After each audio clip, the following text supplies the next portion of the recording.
观众朋友大家好，欢迎收看杰森视角。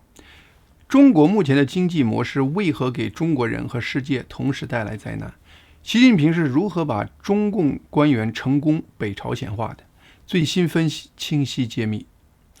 中共国家统计局6月16号公布了5月份以及今年1到5月份的一系列中国经济数据。尽管中共公布的官方标题还是什么5月份国民经济运行总体平稳，向新向优，但是这组数据事实上在向世界正式宣告，中国经济已经步入一个新的运行模式。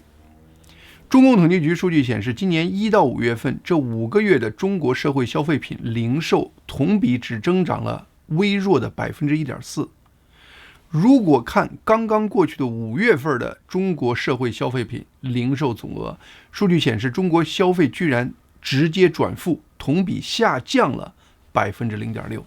让中共官方承认中国人消费整体下降。这种情况只在2022年中共把中国人都关在家里搞动态清零的那个诡异时刻出现过一次。大家知道，这可是中共自己统计局公布的数据，他们对这组数据只可能从一个方向灌水和美化。尽管如此，中共统计局依然不得不承认，中国整体消费开始萎缩。在这样的情况下，中国国内消费实际状态有多糟，大家完全可以自己在心里做一个合适的数据校正。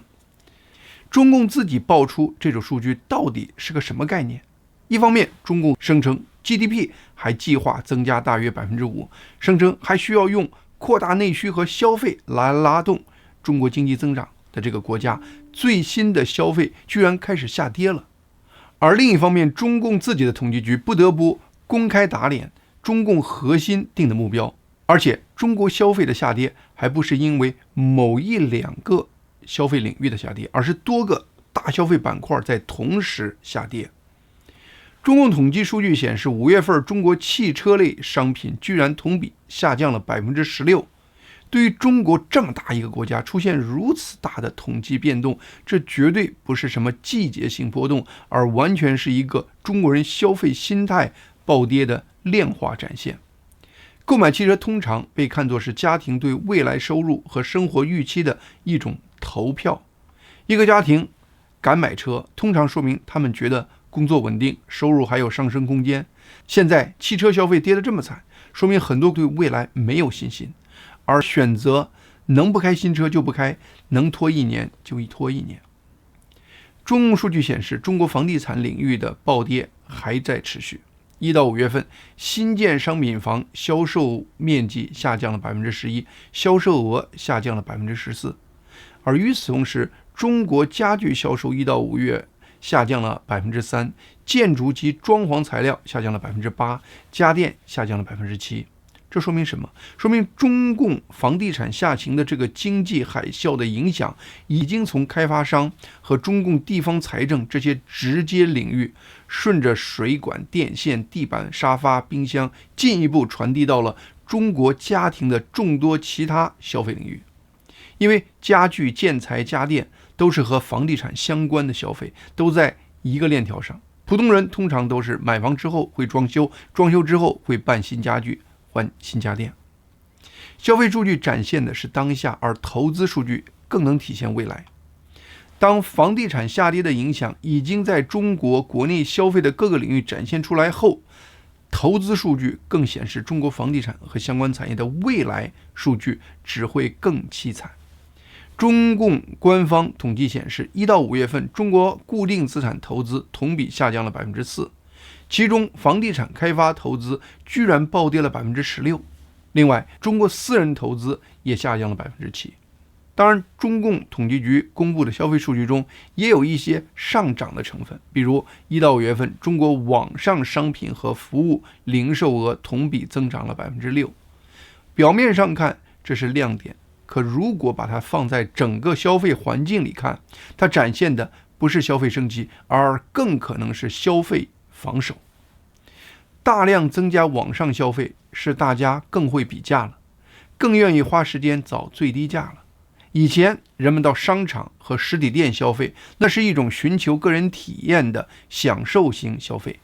现在更多选择网上购物，购物就变成了单纯的价值驱动行为。购物者核心关注的是有没有优惠券，能不能拼单，是不是全网最低。另外，中共数据现实消费增长的方向还包括烟酒、粮油、饮料这些基本消费，其中很多是人的必须消费，因为人总是要吃饭、要喝水的。那么另一方面看，有研究显示，在人的压力大时，烟酒的消费会被刺激而上升。把这些增加项放在改善性消费、大件消费、享受型消费萎缩的大框架下看，一个比较完整的中国消费图就展现出来了。中国人不是不花钱了，而是不敢大花钱了；不是没需求了，而是不敢对未来做承诺了。一种在整个中国社会蔓延的无安全感，在重新定义着中国人的消费结构和模式。事情到这里还没有结束。6月18日，美国彭博社报道的另一组中国金融数据，揭示了中共统计局不愿透露的中国人经济状况的另一个画面。彭博社报道说，据估算，到2025年，中国成年人中大约有11%的人存在债务逾期。逾期就是还贷日子到了，钱还没到位。房贷、车贷、信用贷、信用卡各种分期付款，到了要交钱的日子，借贷人却没有钱还。债务逾期是个人和家庭财务困难的最直接反应。11%的人逾期是个什么概念？如果按照中国有11亿成年人来算，那就意味着中国有1亿多人的财务状况已经进入了极度窘迫的状态。这么庞大的一个人群，对中国社会和金融的稳定来说，都是一个巨大的警灯。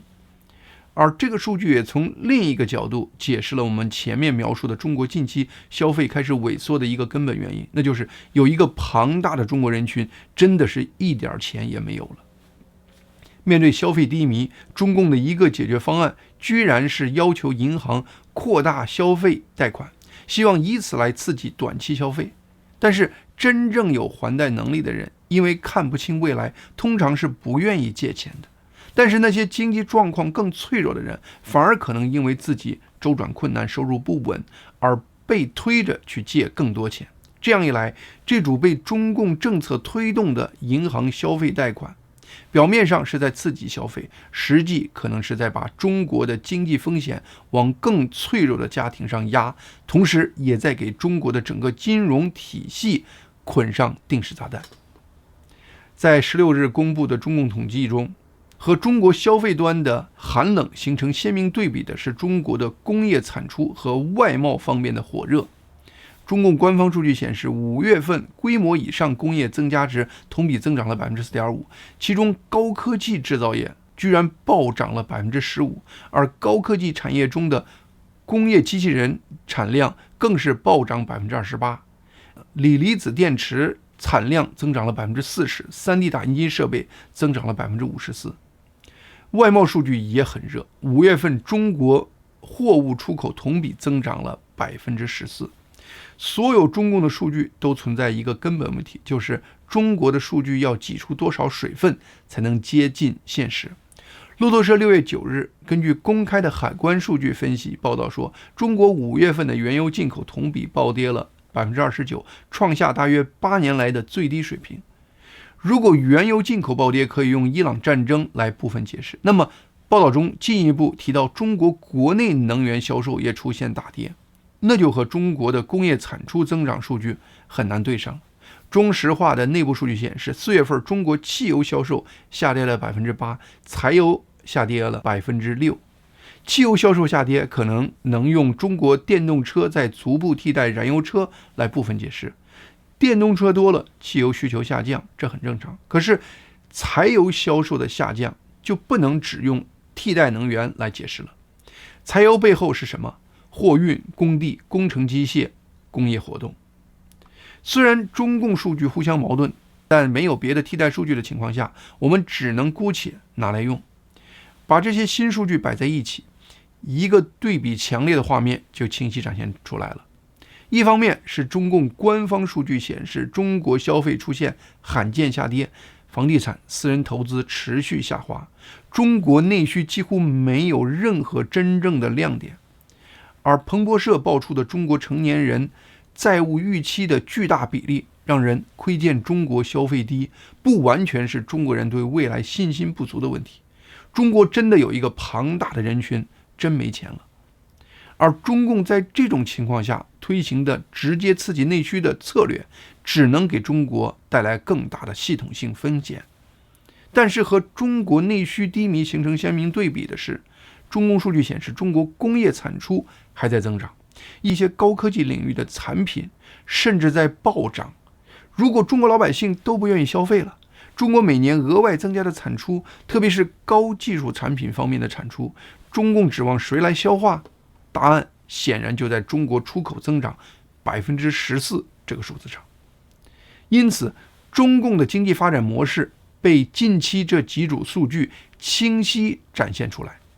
放弃内需，靠高科技、靠出口来维持经济发展。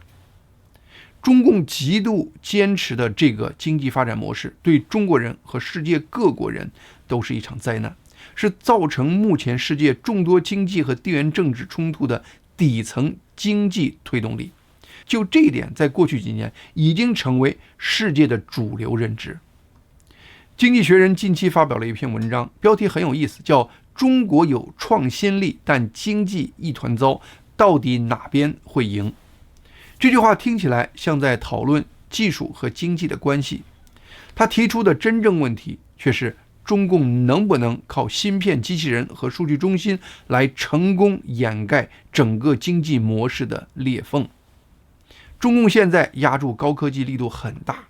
芯片大基金3期注册资金就有3440亿元，电动车产业过去得到的补贴、税收优惠、政策采购、基础设施支持，按美国战略与国际研究中心的估算，到2023年已经超过16000亿。最近又有消息说，中共还准备拿出大约2万亿去建设全国性的人工智能数据中心网络。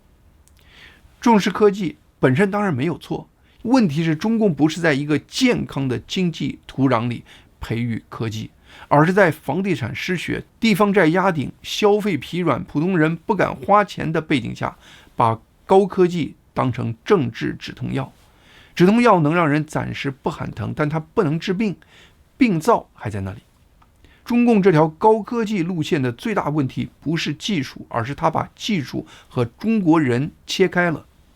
正常经济发展是技术进步后，生产效率提高，企业赚钱，工人工资上涨，消费跟着起来。可是中国现在的逻辑反过来了，它用压低居民收入和消费，增加自身的国际竞争力，然后把政策资源集中投放给制造、出口和高科技领域，也就是中共选择的是一个不把中国人放在中心的经济发展模式。中共的这种经济发展模式，同时引发越来越多的国际反弹。国际贸易有个词叫做比较优势，听起来很学术，其实很简单。所谓比较优势，就是一个国家相对擅长的地方。拿一个村子做比喻，一个村子里有人会种菜，有人会做木工，有人会修工具，大家各自做相对擅长的事，再互相交换，日子都过得更好。这叫分工，这叫贸易。可是如果村里有一家人突然说，我什么都要做，菜我要种最多，家具我要做最多，衣服工具锅碗瓢盆我也全都做最多，为了把东西卖给全村，我让自己家人少吃点，少穿点，少休息点，把所有资源都拿去生产。那这就不是正常分工了，这是拿自己家里的生活质量去换外部市场的份额。中共现在做的就是这个事。正常情况下，一个国家不可能在所有领域都有比较优势。你在某些领域有优势，就必然在另一些领域没有优势。可是中共不接受这个逻辑，钢铁要优势，电动车要优势，造船要优势，稀土要优势，机器人也要优势，下一步芯片和人工智能还要优势。听起来很威风，但在经济学上，这已经不是比较优势，而是重商主义，为了卖东西而卖东西。国际贸易对中共来说，不是让中国人过得更好的手段，而是维持中共出口顺差、维持外汇、维持政治筹码的工具。同时，中共把国内低消费、低社保、高储蓄的压力变成一船船低价电动车、锂电池、光伏板推向全世界，别人当然会警惕，当然会反弹。美国、欧洲、印度、东南亚现在越来越防范中共的出口模式，这不只是地缘政治情绪，背后有很现实的经济逻辑。任何国家面对一个巨型经济体长期压低自己的内需，疯狂扩大产能，都会本能地保护自己的产业和就业。而这套模式对中国普通人也没有带来真正的安全。很多人认为出口强，工厂就有订单，工厂有了订单，老百姓就有工作，老百姓有工作，消费就会起来。这个逻辑在中国刚加入世贸组织以后确实成立过一段时间。那时候外资进来，城市扩张，房地产上涨，工厂招工，增长的红利部分会往下流一点。但现在情况变了，今天的高科技扩张越来越依赖资本，依赖自动化，依赖地方政府和银行输血。锂电池产能上来了，数据中心建起来了，可这些东西能不能创造足够多的体面工作，这就变成另一个问题了。所以经济学人提出的那个问题，表面是在问创新力和经济困境哪一个会赢，实际上是在问一个不愿意修复居民收入、不愿意扩大社会保障的体制，能不能靠技术奇迹给自己续命。未来中共在高科技局部会突破，这是一定的。中共砸这么多钱，总会砸出一些成果。其实问题从来都不是中共能不能造出几样厉害的高科技产品，而是这些厉害的东西是服务中国人的生活，还是服务中共的控制、出口和合法性的叙事。过去中共给中国人的潜台词是：我让你富起来，你就少问政治。房地产涨了，工资涨了，城市扩张，很多矛盾都被增长盖住了。现在房价跌了，消费弱了，债务多了，年轻人找工作难了，中共又换了一个故事。虽然你现在日子不好过，但我们有高科技，我们有未来产业，我们会赢下一轮全球竞争。但问题是，普通人的生活不能长期靠故事致富。所以我今天开篇就说了，目前中国人面对的不是一个普通经济周期，而是中共主动坚持的这一种经济模式在露出底牌。下面还有点时间，我们来谈谈习近平治下的中共为何选择持续高度自残。近期《华尔街日报》对中纪委过去13年发布的纪律处分通告进行了一个系统的研究，随后他们发表了一篇名为严查求神拜佛与违规举债，习近平强力反腐下的官员落马百态的这个分析文章，很有点意思。先看几个数字：2025年中纪委监察机关一共处分了近100万中共官员，创历史新高，是习近平刚上台时，也就是2013年通报人数的5倍多。华尔街日报查阅了中纪委从2013年至今年5月公开发布的纪律处分通报，其中被强力惩处官员高达940多人。中共长期运行的一套整肃系统因此浮出了水面。首先，在过去13年，这套系统的惩处重点不断在变。早些年通报里常见的罪名是受贿、贪污、通奸、公款吃喝、收礼这些明显的腐败问题。现在被通报的官员罪名越来越政治化，比如违抗习近平指示、搞选择性执行、阳奉阴违、对党不忠诚、拉帮结派、损害中央权威等等做法，都成为通报中的罪名表述。连官员没有落实减碳指令、过度举债、找大师算命，也都作为罪名被写进了处分通报。过去是查你拿了多少钱，现在除了查你拿没拿钱，还要查你内心忠不忠、思想信不信、你的念头在哪儿站队等等。在习近平过去13年多的反腐运动中，一个标志性事件是2014年底的周永康案。当年周永康落马的主要官方说法是，他因腐败和违反政治纪律被处罚。政治纪律一词就是当时习近平的中央纪检部门第一次专门点名的一个罪名。从那以后，对党不忠诚就越来越频繁地出现在各个通报里。这个罪名厉害之处就是它难以清楚量化，什么叫不忠诚，谁来定义？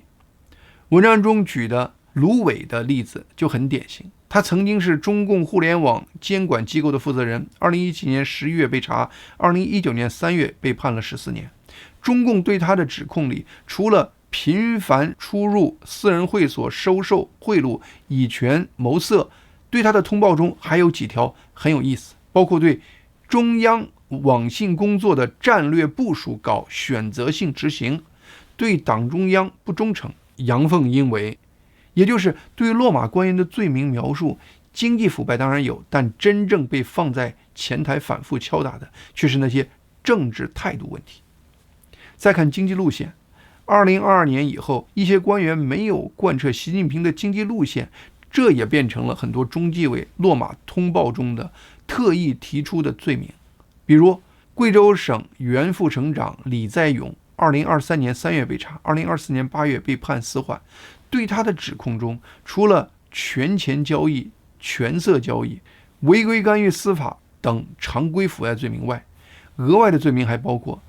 背离党中央重大决策部署、大搞政绩工程、肆意违规举债融资等。根据中共电视台的相关纪录片披露，李在勇在2013年到2017年担任市委书记期间，推动了23个旅游项目，其中16个烂尾了。仅债务利息就造成超过9亿元人民币的损失。李在勇在纪录片中自己认罪时就说，我希望搞一些大手笔大动作，这样才能引起上级关注，希望借此获得晋升。李在勇干的说白了就是过去所有地方官员都在干的那套靠借贷修铁路、铺高速、搞大项目的经济模式。这套模式本来是中共官场多年鼓励出来的，谁能搞大工程，谁就有政绩。现在债务爆了，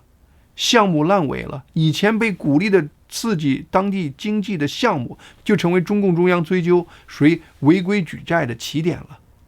这些通报中还有一个更荒谬的罪名，就是迷信。940多名受处罚官员里，有160多人因为参与所谓的封建迷信活动，抱有迷信思想而被通报。通报批评的内容五花八门。宁夏回族自治区政府原副主席白雪山，2015年11月被查，2017年4月被判15年。除了说他利用职务便利为他人谋利、收受财物的罪名外，他还有一个罪名是长期搞封建迷信活动。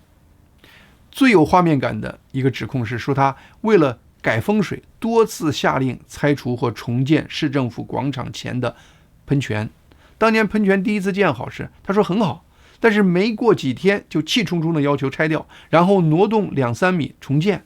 因为好像是哪个大师告诉他，喷泉现在的位置挡了他的风水，可能会影响他的未来的发展。当然，通报中传统腐败的条目没有消失。被查案例里，80多名官员因为打高尔夫球被点名，20多人因为赌博受到处分，至少30名官员因为追求低级趣味被通报，2人因为乘坐私人飞机而被问责，6人因为坐头等舱被通报。中共在通报的罪名中还创造性的发明了雅腐这个罪名。雅腐中的雅是文雅的雅，腐是腐败的腐，字面意思就是因为儒雅而腐败。中国光大集团原董事长唐双宁就是雅腐的代表。他2023年7月被查，24年12月被判12年。通报除了说他有防范化解金融风险不利、非法收受巨额财物等问题外，还说他大搞所谓雅腐，利用职权大肆宣传他的个人书法作品。通报中还有一个罪名叫做家风不正。司法部原部长唐一军2024年被查，26年2月被判无期徒刑。他被指利用职权帮助亲属承揽金融业务，对配偶施管施教，违规干预经济和司法活动。对中共官员性方面的指控罪名也在不断扩展。过去通报主要用的词是通奸，后来改成更宽泛的不正当性关系。这个变化让这类罪名的定义模糊，从而产生的威慑更强。这些通报中经常出现的另一个罪名是搞团团伙伙。公安部原副部长孙立军的案情通报中就有搞政治团伙的说法。孙立军2022年9月被判死缓，他被指在党内大搞团团伙伙，拉帮结派，破坏所谓的党的团结统一。把这些案子和随着时间推移而不断创新的罪名连起来看，我们会发现习近平的反腐运动一搞就是13年。这个运动其实不是单纯的治理腐败，而是通过不断发明新的可惩罚事项来维持这个运动的力度和强度。新加的对党不忠诚、广议中央、家风不正、搞封建迷信活动、逃逸式辞职等罪名，边界定义非常有弹性。这些罪名不完全依赖硬证据，更多的是依赖组织定性。这些新罪名的存在的目的是为了让任何人都无法真正感觉自己是安全的。不断设立新罪名是习近平需要保证对高官持续高压态势。因此，习近平的反腐运动不是现代国家治理方式，更像宫廷政治的制度化。现代法治讲规则稳定、程序透明、责任清楚，中共这套东西表面叫纪律，实际是圣意不可测。习近平今年1月对中纪委说，铲除腐败滋生土壤和条件的任务仍然艰巨繁重，要保持高压态势不动摇。表面上看，这是维持反腐的宣示；往深处看，这是中共权力机器公开承认这种持续高压是他们统治的需要。习近平和中共就是靠恐惧感来维持他们的统治。很多人发现，以前很多北朝鲜官员的做派，现在在中共官场也开始流行了。比如，中共官员在习近平讲话时都开始认真手写笔记了，他们在表态时嗓门喊得都很响亮了，见习近平时脸色的恭顺也非常夸张了。多年前，很多中共官员还私下嘲笑北朝鲜官员看见他们的最高领袖时表忠心的夸张架势。人性其实是相通的，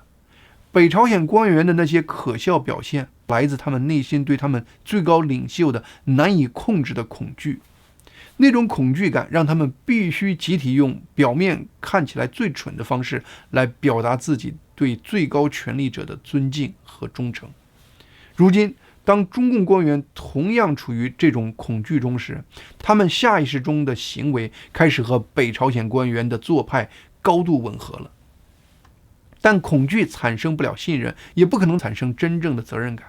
今天这种五花八门的落马通报，表面看是中共官员的丑态百出，实质上是中共这个体制的病灶的外在表现。